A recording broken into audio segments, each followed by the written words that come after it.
দোকান থেকে হাজার হাজার টাকা খরচ করে এইসব ডেজার্ট আইটেম আপনাকে আর কিনে খেতে হবে না, যদি একটু ধৈর্য ধরে ভিডিওটা দেখেন।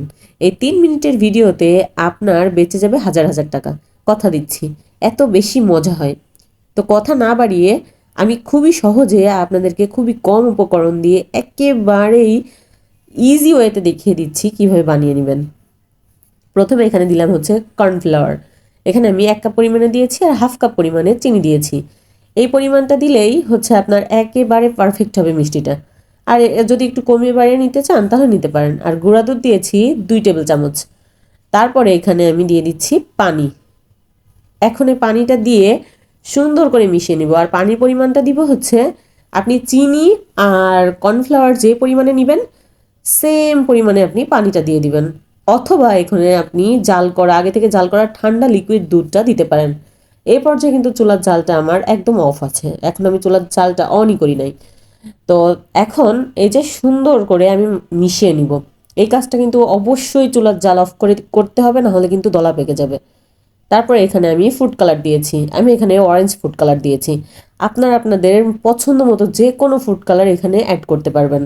আবার চাইলে পুরোটা স্কিপও করতে পারবেন, কোনো রকম কোনো ফুড কালার ছাড়াও বানাতে পারবেন। সেক্ষেত্রে একটু গ্লাসি গ্লাসি টাইপের কালার আসবে। আর যে কোনো রকমের ফুড কালার দিলে দেখতে খেতে মানে আমার ছেলে এটা মানে এক এক দিন আমি এক এক রকমের ফুড কালার দিয়ে বানিয়ে দেই, ও মানে তাহলে বেশি পছন্দ করে আর কি, একটু আকর্ষণীয়ভাবে খাই। তো আমি তারপরে ফুড কালারটা দিয়েও খুব সুন্দর করে মিশিয়ে নিচ্ছি। আর এরপর যে কিন্তু চুলার জালটা আমি লো ফ্লেমে রেখেছি, একটু আগেই চুলার জালটা জ্বালিয়ে দিয়েছি। ফুড কালারটা দেওয়ার পরপরই চুলার জালটা অন করে তারপরে এইভাবে কিন্তু অনবরত নাড়তে হবে। আপনি কিন্তু এই চুলার জালটা অন করে 1 সেকেন্ডের জন্য চুলার যে জালটা বাড়াবেনও না, আর নাড়াটাও একেবারেই বন্ধ করবেন না, একদমই কিন্তু বন্ধ করা যাবে না। মানে নিঃশ্বাস নিতে ভুলে গেলেও নাড়া কিন্তু বলা যাবে না, তাহলে কিন্তু এটা একেবারে দলা দলা হয়ে যাবে। তো যাই হোক, এমনিতেও দেখেন কতটা দলা দলা হয়ে যাচ্ছে। আর এইভাবে দলা দলা হয়েই কিন্তু সুন্দরভাবে একটা ডেজার্ট তৈরি হয়ে যাবে। এখন আমি 2 রকমের বাদাম এখানে অ্যাড করে দিলাম। আপনারা চাইলে কিশমিশ দিয়ে আরও 2-1 রকমের বাদাম অ্যাড করতে পারেন, কোনো সমস্যা নাই। তো এই যে বাদামগুলো অ্যাড করার পরে আমি এখন খুব সুন্দর করে আবারও নেড়ে একেবারে ভালো করে সবগুলো একসাথে মিশিয়ে নিচ্ছি। আর মিশিয়ে নেওয়া হয়ে গেলে তারপরে একটা পাত্রে আমি এগুলাকে ঢেলে নিব। এটা কিন্তু একেবারে গরম গরম থাকা অবস্থাতেই ঢেলে নিতে হবে, না হলে কিন্তু পরে এটা দলা দলা হয়ে যাবে। এটা কিন্তু আপনার পছন্দ মতো কোনো শেপ আপনি দিতে পারবেন না। তো এই যে আমার এই পর্যায়ে হয়ে গিয়েছে, আমি চুলার জালটা অফ করে দিলাম। আর এখন যে পাত্রটা আমি রাখতে চাচ্ছি সেখানে ঢেলে নিব।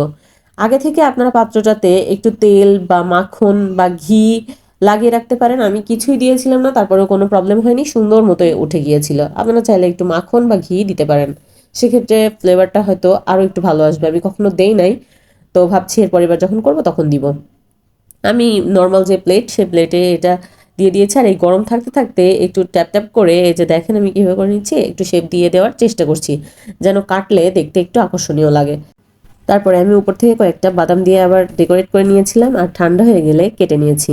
আপনারা কিন্তু এটা ফ্রিজে রেখে কয়েকদিন পর্যন্ত খেতে পারবেন, কিচ্ছু হবে না।